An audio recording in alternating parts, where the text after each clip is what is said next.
Tsaka sir, iba, di ba? Yung iba sir, no rice na sir, di ba? Kasi sinasabi kapag, nako, kaya ka nagka-diabetic, masyado kang marami sa kanin, yung kanin, may mga sugar.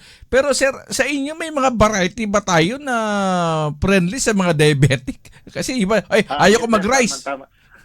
Mabuti sir nabanggit mo yan. Isa pa nga yan na medyo, kasi sir, alam mo naman, ang trabaho natin sa PhilRice, Opo. sa rice talaga, Tama. nananaliksik kami. At siyempre, kumbaga, nasasaktan din kami pag may ganong parang judgment na Yung may ang kasalanan yung kanin. kasalanan kagad ni Kanin. rice. Nalilimutan nila, baka, di ba sir, meron yung kasabihan, anything or everything in moderation sana. Tama. But doon po sa tanong ninyo, meron din po tayong mga klase o variety ng palay na bigas na healthier, relatively healthier. For example po, kung kahit anong variety, pagka ang pag-process mo naman ay brown rice, yung brown rice itself, healthier yon compared sa kung yung puting talagang imimil mo siya. So, isa yun.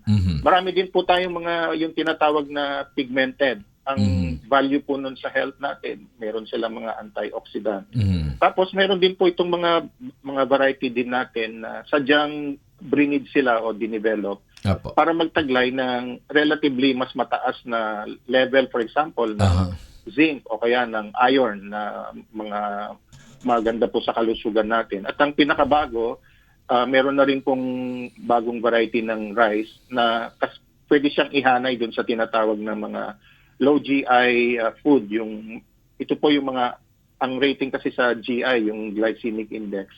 Parang from sa range ng hanggang 100, ito yung mga nasa 50, 55. So meron na rin po tayong ganun. Kasi karaniwan ng rice, nasa 75, ganyan. So medyo pagka low GI yung kakainin mo na rice, pag ito yung tinake mo, hindi po agad magi-spike yung glucose sa ating blood na nag-focus ng minsan yung mataas na presyon, parang gano'n. So meron pong mga ganito na pinopromote na po natin din sa ating mga